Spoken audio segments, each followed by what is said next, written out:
기도문을 하나 읽어드리겠습니다. 부활절에 맞춘 대표 기도문인데요. 우리 주일에 부활주일에 하는 대표 기도문입니다. 읽겠습니다. 하나님, 부활절의 기쁨으로 믿음과 소망을 경험할 수 있게 해주심에 감사드립니다. 지금 기도하는 거 아니에요. 눈 감으시면 안 됩니다. 네. 오직 주님의 아들 예수 그리스도의 부활로 우리에게 새로운 생명의 희망을 주셨습니다. 주님의 사랑과 은혜를 통해 우리는 죄로부터 구원받고 새로운 삶을 얻을 수 있습니다. 주님, 우리가 주님의 성전에 모이는 이날에 우리 마음을 열어주시니 우리가 주님을 찬양합니다. 우리의 죄와 약점을 용서해 주시고 주님의 권능과 영광을 우리에게 주시기를 간청합니다. 주님, 주님의 부활은 우리에게 새로운 삶의 의미를 알렸습니다. 주님의 사랑과 인자함으로 우리는 변화와 회복을 경험할 수 있습니다. 주님의 부활의 힘으로 우리는 희망을 가질 수 있고 어둠과 절망에서 벗어날 수 있습니다. 주님, 우리에게 주신 큰 은혜를 감사드립니다. 주님과의 관계를 굳건히 하고 주님의 뜻을 따르는 삶을 살도록 도와주세요. 부활의 기쁨으로 모든 사람이 주님의 사랑을 경험하고 평화와 희망을 누릴 수 있기를 바랍니다. 우리 주 예수 그리스도의 이름으로 기도드립니다. 아멘. 어떠신가요? 우리 기도를 평가한다는 것이 좀 그렇기는 하지만 조금 빠진 내용들은 있어도 전체적으로 나쁘지 않은 대표 기도문입니다. 그런데 이 기도문은요, 사람이 아닌 컴퓨터가 작성한 것입니다. 우리 한 번쯤은 들어보셨겠죠? 챗 GPT를 통해 작성한 기도문이에요. 아주 간단합니다.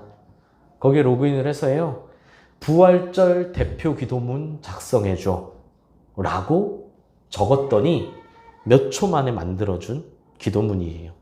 물론 제가 아주 살짝 손봤습니다.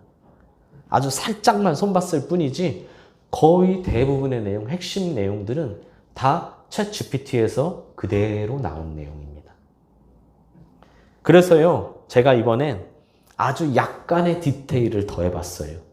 똑같이 부활절 대표 기도문을 작성하되 제자훈련을 잘 마쳤다는 내용과 동행해야 한다는 것을 핵심 내용으로 기도문을 작성해 달라고 했어요. 단지 딱 2가지 추가한 겁니다. 부활절 대표 기도문을 작성해줘. 여기에 우리가 제자훈련을 잘 마쳤고 그 다음에 항상 동행해야 된다는 거, 이 2가지 추가했어요. 그랬더니 몇 초 만에 다시 기도문을 만들어줍니다. 아주 조금만 다듬었어요. 한번 들어보십시오. 하나님, 우리 하나님 감사드립니다. 제자훈련이 잘 맞춰졌음을 축복하며 주님께 기도를 드립니다. 주님은 우리에게 동행의 중요성을 가르쳐 주셨습니다. 강력한 사랑으로 가득한 주의 동행은 큰 위안과 힘을 줍니다. 특별히 부활절을 맞아 예수 그리스도의 부활을 기리며 우리에게 주신 새로운 삶의 희망을 재창조합니다. 주님의 부활은 우리에게 영원한 삶의 소망을 안겨주시며 죽음과 슬픔을 극복할 수 있는 힘을 주십니다. 주님, 우리는 이제 주님과 함께 할 때입니다. 우리의 마음을 열고 주님과의 동행을 간절히 원합니다. 어둠과 어려움이 우리를 둘러싸고 있을 때에도 주님과 함께하는 확신으로 우리는 슬픔을 이길 수 있습니다. 주님, 제자훈련을 완수한 이 시점에서 우리에게 겸손하고 사랑으로 행동하게 하는 은혜와 힘을 구합니다. 우리는 서로를 사랑하고 배려하며 주님을 모시는 삶을 살고자 합니다. 동행하는 것이 우리의 핵심이 되어 주님의 사랑을 세상에 전파할 수 있는 삶을 살도록 도와주십시오. 주님, 부활절의 기쁨을 우리에게 내려주시고 예수 그리스도의 부활의 능력으로 우리를 강하게 해주십시오. 우리가 주님과 함께 걷는 길에서 주님의 사랑과 은혜를 나눌 수 있도록 도와주십시오. 주님과 동행하는 동안 우리의 믿음을 강하게 하시고 주님의 영광을 나타내도록 해주십시오. 예수님의 이름으로 기도합니다. 아멘. 정말 아주 약간의 어미들만 손봤어요. 다 핵심 내용이 AI가 만든 내용입니다. 어떠신가요? 약간의 디테일만 추가했을 뿐인데 훨씬 그럴듯하고 훨씬 현재 우리 교회 상황에 맞는 기도문. 그리고 심지어 약간의 신학적인 모습들도 보이는 듯한 아주 기도문이 되었습니다. 심지어 제가 한 번 더 추가했어요. 뭘 추가했냐? 여기에다가 기도의 순서를 감사와 회개와 간구의 순, 그리고 마지막에 우리 목사님을 위해서까지 기도해달라 라고 했더니 길어서 이제는 안 읽지만 더 그럴듯해졌어요. 부활절만 잘 쓰는 게 아니라 평소에 주일 기도문은 더 그럴싸합니다. 한번 이것만 한번 들어보세요. 목사님을 위한 기도 해줘 했더니 이렇게 해줍니다. 주님의 말씀을 전하시는 우리 목사님께 우리를 가르치는 것에 대한 지혜와 힘을 충만히 내려주옵소서. 주님의 도를 전파함으로 우리의 영적 성장과 교회 성장을 이룰 수 있도록 도와주시옵소서. 목사님을 통해 우리의 영혼이 영원한 생명을 얻을 수 있기를 간구합니다. 여기에 조금만 더 붙이죠? 그럼 제가 기도하는 것보다 더 잘합니다. 더 그럴싸해요. 참 소름 돋죠? 근데 심지어 이건 무료 버전입니다. 무료 버전이에요. 여기에 월 2만 원 정도를 내고 유료 버전을 이용하죠. 그러면 훨씬 더 매끄럽고 그냥 수정할 것이 없는 정도의 문장이 완성되어 나옵니다. 기도만 가능할까요? 심지어 설교도 가능합니다. 제가 또 여기 적었지만요, 간단히 부활절 설교문 작성해 달라고 했어요. 정말 이번에도 딴 거 디테일하게 안 넣고요. 그냥 부활절 설교 좀 작성해줘. 부활절 설교 작성해줘. 그랬더니요, 일단 어떤 게 어떤지 아세요? 일단 제목을 줍니다. 제목, 예수님의 십자가 죽음과 영광으로의 부활. 십자가의 죽음 그리고 영광의 부활. 제목도 그럴듯하죠. 다 읽기는 그렇고요. 길지만 내용을 조금 줄여서 읽겠습니다. 한번 들어보십시오. 오늘은 부활절을 맞아 예수님의 십자가 죽음과 영광스러운 부활에 대해 함께 배워보고자 합니다. 부활절은 우리 크리스천에게 가장 기쁘고 의미 있는 날 중에 하나입니다.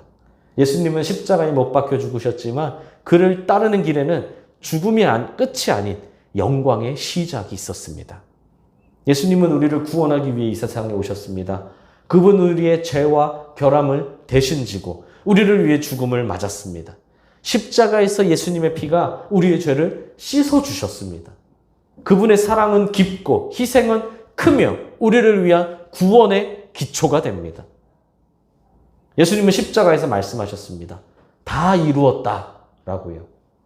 그리고 예수님은 아침에 뜨듯이 부활하셨습니다. 예수님의 부활은 모든 믿는 이들에게 새로운 생명과 소망을 안겨주었습니다. 그분은 우리에게 영원한 생명의 희망을 제시하셨습니다. 예수님의 부활은 우리에게 이러한 진리를 가르칩니다. 첫째, 그분은 진정으로 하나님의 아들이십니다. 예수님의 부활은 그분의 신성과 권위를 확실히 입증합니다.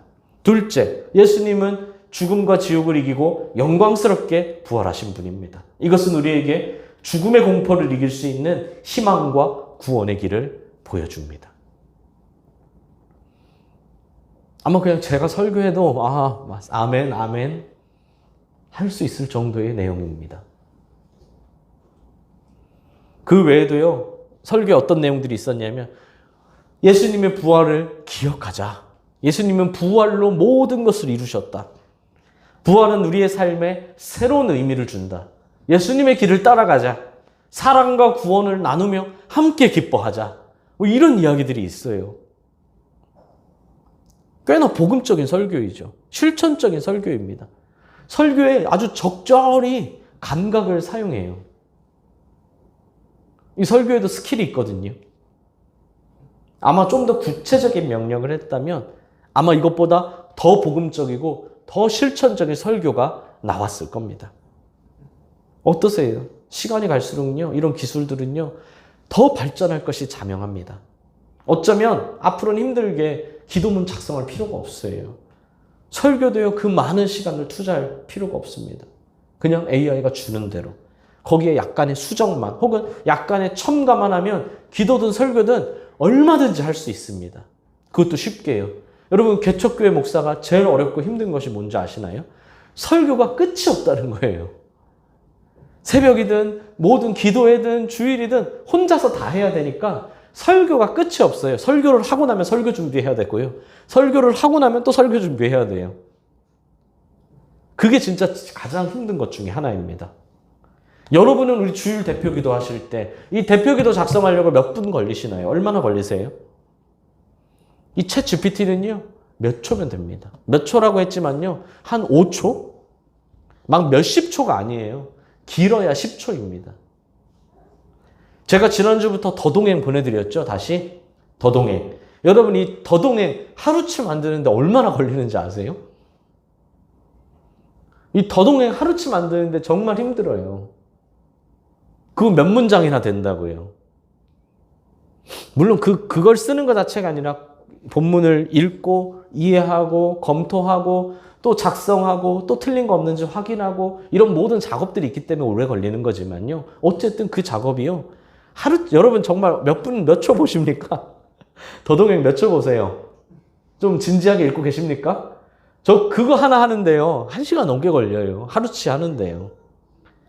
겨우 1시간? 하실지 모르겠지만 그럼 그 더동행 하는 데만 일주일에 5시간이에요.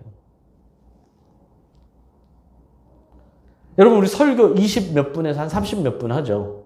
짧으면 20 몇 분, 길면 30 몇 분. 그 2, 30분 설교를 만드는데 몇 시간이 걸리는지 아십니까? 일주일에?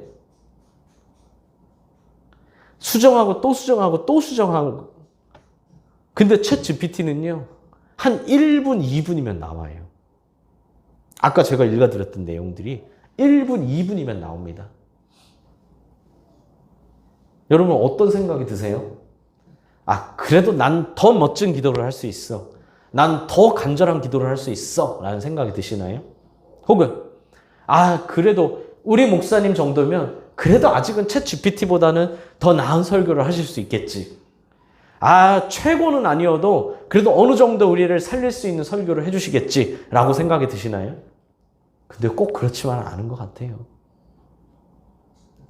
우리보다 훨씬 그럴싸한 기도, 훨씬 더 좋은 설교를 만들어낼 날이 그렇게 얼마 안 남았어요. 결국 생각을 바꿔야 합니다. 여러분, 멋진 기도를 하는 게 중요한가요? 좋은 설교를 듣는 게 중요한가요? 말은 아니라고 하지만 그걸 찾아다니는 게 또 우리 한국교회의 현실입니다. 저 교회 목사님 설교가 좋대. 설교를 잘한대. 저 교회 사람이 많대. 저기 가면 잘 된대. 그런 고정관념이나 이런 핑계들에서 벗어나지 못하면 결국 교회는요, 다 무너질 수밖에 없어요. 교회뿐만일까요? 결국 나중에 대부분의 분야들이 다 AI보다 못하게 됩니다. 지금 이 순간에도 추월당하고 있는 중이죠. 그렇다면 과연 뭐가 남을까요? 오늘 설교는 여기까지 서론이에요. 서론이 길죠? 대신 본론이 짧습니다. 왜요? 이제 갈수록 긴 말은 필요가 없어요. 긴 말은 AI가 더 잘하니까요. 더 논리정연하게 잘 해내니까요. 오늘 본문을 보십시오. 간단히 설명하겠습니다. 하나님은 엘리사를 통해 골짜기에 개천을 많이 파라 라고 말씀하십니다. 개천. 지금 현재 물이 흐르고 있지 않은 이 강바닥에 개천, 가능한 작은 웅덩이들을 이곳저곳 파내라고 말씀하시는 거예요. 17절을 보면요. 바람도 보지 못하고 비도 보지 못하되 라고 하십니다. 비는 어떤가요? 우리나라도 그렇지만 당시 고대 근동은 더욱 그랬습니다. 비는요, 일반적으로 바람을 동반합니다. 바람이 먼저 세게 불다가 비가 온다는 거예요. 그런데 바람이 없대요. 무슨 말인가요? 비가 올 기미가 전혀 없다는 거예요. 비가 올 기미가 전혀 없습니다. 그런데 하나님은 지금 말씀하십니다. 뭐라고요? 지금 그곳을 물로 가득 채우시겠다고 말입니다. 그러므로 개천을요, 이곳저곳 많이 파노라는 거예요. 이해가 되십니까? 지난주 아브라함에게 하신 말씀처럼만큼 상식에 어긋나는 말씀입니다. 왜요? 지금 현재 비가 올 기미가 전혀 없습니다. 그쵸? 비가 올 기미가 전혀 없는데 비가 온다? 이게 사실 말이 되나요? 안 되죠. 여러분, 기상청이 날씨를 어떻게 맞춥니까? 그냥 추측하는 건가요? 아니잖아요. 구름의 이동, 바람의 방향과 세기, 이런 것들을 다 파악하면서 비를 예측하는 것이죠. 근데 바람이 전혀 없어요. 하늘은 완전히 맑습니다. 쨍쨍입니다. 볕이. 근데 하나님이 물을 가득 채워주신대요. 그렇다고 땅에서 물을 얻을 수 있을까요? 아니죠. 여러분, 땅에서 물을 얻으려면 어떻게 해야 합니까? 우리 권사님들, 우리 집사님 아시겠지만 땅에서 물을 얻으려면 어떻게 해야 돼요? 땅을 깊게 파야 되죠. 땅을 깊게 파야죠. 여러분, 물을 얻기 위해 땅을 넓게 파는 사람 있습니까? 땅에서 물을 얻기 위해, 우물을 얻기 위해 땅을 넓게 파는 사람 있어요? 없죠. 땅은 깊게 파야 합니다. 왜 넓게 파는 사람이 없을까요? 없는 데는 이유가 있거든요. 왜냐하면 넓게 파서는 물을 얻을 수 없으니까요. 다시요. 물을 땅에서 얻으려면 넓게 파는 게 중요합니까? 깊게 파는 게 중요합니까? 당연히 한 곳만 깊게 파야 합니다. 그래서 이런 말도 있잖아요. 이런 예도 있잖아요. 어떤 한 사람이 정말 목이 너무 말라서 간절히 물을 구하기 위해 땅을 열심히 파는데 열심히 파다가 도저히 물이 안 나오는 거예요. 그래서 포기했다. 근데 알고 봤더니 거기서 뭐 한 산만 더 팠으면 물이 나온다. 한 번만 더 파면 되는데, 아니면 조금만 더 팠으면 되는데 그걸 포기하는 바람에 물을 못 얻었다. 그러면서 뭐 포기하지 말아라. 이런 교훈을 주잖아요. 그죠? 이런 예화가 있을 정도로요. 물을 얻으려면 어떻게 해요? 깊게 파야 돼요. 그리고 어떻게 해요? 여러 곳을 파는 게 중요한가요? 아니죠. 한 곳을 깊게 파야 돼요. 그래서 옛말에 이런 말이 있잖아요. 뭐요? 한 우물만 파라.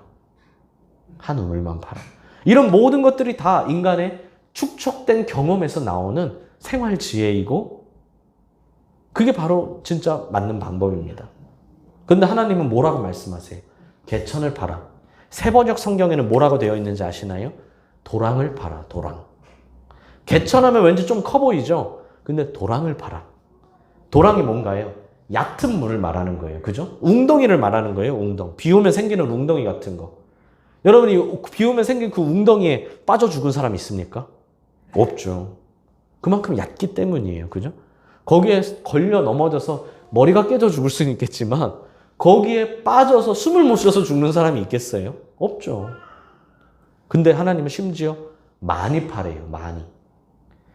그러면 얕게 한 30개 파면 물이 나올까요? 30개 너무 노력이 부족하니까 한 100개, 1000개 파면 나올까요? 얕게요. 반복하지만요. 한 곳을 깊게 파야 합니다. 근데 하나님은 왜 그렇게 말씀하셨을까요? 우리를 너무나 잘 아시기 때문이죠. 무슨 말이냐면, 만약에 하나님이 말씀하신 곳, 자, 이곳을 파라. 이곳을 깊게 파라. 라고 말씀하셨어요. 그래서 이스라엘 사람들이 믿음으로 그 땅을 열심히 팠습니다. 깊게 팠어요. 그때 물이 나왔습니다. 할렐루야. 뭐라고 생각할까요? 처음에 우와 할렐루야. 하나님의 은혜입니다. 역시 주님의 말씀이 최고입니다. 그런데 곧 어떻게 생각하는가요? 나도 거길 파려고 했었어, 원래. 나도 원래 거길 파려고 했었어. 아니, 어차피 물 나올 곳이었어. 라고 생각하는 게 인간입니다. 은혜는 사라지고요. 자신의 공로만 남습니다. 나 원래 하려고 했었어.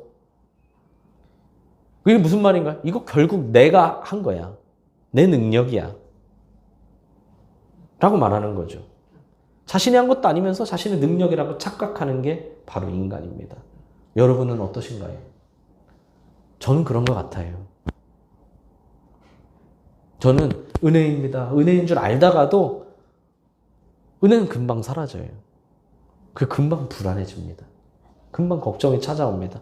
그리고 교만도 자리 잡아요. 잘 안 되는 것 같으면 걱정이 찾아오고요. 잘 되는 것 같으면 역시 나야. 역시 나야. 내 선택이 옳았어. 그런 사람을 많이 봤습니다. 정말 그런 사람들 생각하면요. 지금 당장 눈물이 나올 정도로요. 진짜 속상해요, 사실. 근데 그게 인간이고 정말 그런 사람들을 볼 때마다 많이 보게 돼요. 그리고 너무나 안타깝고 속상하죠. 그래서 주님은요. 상식적이지 않은 말씀을 주셨어요. 지금 이스라엘은요. 연합군을 만들어서 군대를 이끌고 7일 동안 행군했습니다. 하지만 물 한 방울조차 얻을 수 없었어요. 그리고 앞으로도 비가 올 기미, 물을 얻을 기미가 전혀 없었습니다. 절체절명의 위기 상황이죠. 지금 군대가 연합군이 모여 7일간 행군을 했는데 물이 없어요. 차라리 음식이 없으면 그래도 좀 더 갈 수 있죠. 근데 물이 없습니다. 7일간. 이런 상황에서 모압 군대를 지금 만나러 가는 건데 모압 군대를 이런 상황에서 맞닥뜨리면 어떻게 될까요? 뭐 싸워보지도 못하고 속수무책으로 전멸할 수밖에 없는 겁니다. 차라리 배만 고팠다. 그러면 진짜 죽기 살기로 오기로 싸울 수 있어요. 그죠? 근데 목이 말라서 탈수가 오면요. 이거는 뭘 할 수가 없는 거예요. 여러분 다이어트 하는 사람이 물 안 마시는 거 봤습니까? 그럼 죽어요. 근데 하나님은 이 위기의 상황에서 이 공포의 상황에서 사람만이 아니라 가축까지도 다 마실 수 있는 물을 주시겠다고 약속하실 뿐만 아니라 모압 군대를 이스라엘 손에 넘기겠다고까지 말씀하십니다. 반드시 승리하게 해주시겠다는 거예요. 아마 혀를 찬 사람도 있을 거예요. 뭔 말도 안 되는 소리야. 아니 뭐 좀 적당히 뻥을 쳐야지. 적당히 허세를 부려야지. 라고 했을 수도 있어요. 근데 어떻게 그런 일이 가능합니까? 바로 하나님이 개입하시기 때문이죠. 만군의 여호와가 전쟁에 능하신 여호와가 개입하심으로 반드시 역전시켜 주시고 반드시 승리하게 해주신다는 겁니다. 그 결과가 어떻습니까? 하나님의 말씀 그대로 이루어집니다. 할렐루야. 아무도 때와 방법을 몰랐지만 결국은 하나님의 말씀대로 이루어졌어요. 이루어 주시기 때문입니다. 우리를 구원하는 것은 왕도 아니고 군대도 아니고 돈도 아니고 그 무엇도 아니고 오직 하나님뿐이시라는 겁니다. 아멘. 사랑하는 수원동행교회 성도 여러분. 그렇다면 결국 우리에게 중요한 것은 무엇입니까? 멋진 기도문, 감탄이 절로 나오는 신앙 고백, 우리 머리에 꽉 찬 하나님에 대한 지식은 아마 아닐 거예요. 결국 진짜 중요한 건 작은 것 하나를 실천하는 행동입니다. 멋진 기도, 멋진 신앙 고백은 AI가 얼마든지 더 잘 해낼 수는 있지만 작은 실천 하나는 결코 할 수 없는 일이거든요. 마음의 변화가 삶의 변화로 나타나야 한다는 겁니다. 말씀대로 살아야 합니다. 배운 대로 살아야 합니다. 그때 하나님이 개입하시는 줄 믿습니다. 그래야 생명을 살리는 40일이 의미가 있고 그때 내 삶이 하나님께 드려집니다. 여러분, 좋은 말 들으려고 교회에 오셨습니까? 좋은 말 들으려고 교회에 오셨어요? 잘못해도 괜찮아. 죄를 져도 괜찮아. 네 중심대로 살아도 괜찮아. 그냥 괜찮다는 말 들으러 오셨습니까? 가끔요. 신앙생활을 멈출 수밖에 없다는 말을요. 너무나 당연하게 하시는 분들이 있어요. 정말 자기도 어쩔 수 없다고. 정말 마치 어쩔 수 없는 당연한 선택인 것처럼 말하는 사람이 있습니다. 그런 말을 저한테 왜 할까요? 괜찮다는 말 듣고 싶은 거예요. 그럼 제가 괜찮다는 말 해줄 수는 있습니다. 근데 제가 괜찮다고 하면 진짜 괜찮습니까? 정말 괜찮은 거 맞습니까? 그게 신앙생활 맞나요? 여러분 담임 목사로서 여러분에게 듣기 싫은 소리 하는 것이 정말 어렵습니다. 근데 그러다가도요. 막 한 번 터지면 열변을 토로하게 돼요. 근데 그러면 안 돼요. 저도 그러면 안 되고요. 여러분도 그러시면 안 됩니다. 우리가 지금 누굴 위해 이 자리에 있습니까? 우리가 누굴 위해 제자 훈련했고 누굴 위해 말씀대로 살아가려고 발버둥 치고 있나요? 이걸 놓치는 순간 종교가 될 뿐이에요. 그냥 종교인입니다. 사랑하는 여러분, 이제는 종교 생활 하지 마십시오. 오늘 서론이 길었어요. 아까 긴 시간 굳이 AI가 했던 기도문, 설교 다 읽어드렸죠? 왜 그 긴 시간을 할애했을까요? 설교가 조금만 길어져도요, 벌써 조시는 분들이 있어요. 조금만 재미없어도 조시는 분들이 있는데 왜 굳이 설교 시간 늘려가며 그 이야기 다 해줬을까요? 종교생활 하지 마시라는 겁니다. 종교생활. 종교생활은요, 우리보다 AI가 더 잘하니까요. 아까 그 기도문보다 더 잘할 자신 있으세요? 없어요. 종교생활은 나보다 AI가 더 잘해요. 그래서 그 긴 시간 투자한 겁니다. 그러지 마시라고요. 신앙생활을 하십시오. 종교생활과 신앙생활은 천지 차이입니다. 아니, 천지보다 심해요. 비교할 수가 없습니다. 종교생활과 신앙생활은 전혀 다른 것이에요. 종교생활은 종교생활하는 순간에만 다릅니다. 교회에 있는 동안에만 다릅니다. 교회에서 모이는 모임에서만 다릅니다. 그런데 신앙생활은요, 우리 삶이 달라져야 돼요. 교회에서가 아니라 모든 삶에서 다르게 살아야 합니다. 여러분, 종교생활하고 있습니까? 신앙생활하고 있습니까? 종교인이십니까? 신앙인이십니까? 신앙인 되시길 바랍니다. 우리가 남들 다 화합하는 5월만 되면 사람들 모든 종교들이 마치 하나가 되듯이 막 화합해요. 근데 그런 날에도 우리가 주변 눈치 봐가면서 주변에서 눈총 받으면서 그런데도 우리는 화합하지 않는 이유가 무엇입니까? 우린 종교인이 아니라 신앙인이기 때문이죠. 종교는요, 얼마든지 타협할 수 있어요. 종교는 좋은 게 좋은 겁니다. 근데 신앙은 그렇지 않거든요. 지켜야 할 것이 있다는 겁니다. 신앙을 지키십시오. 신앙으로 사십시오. 말과 생각과 계획이 아닌 행동으로 사는 우리 모두가 되길 원합니다.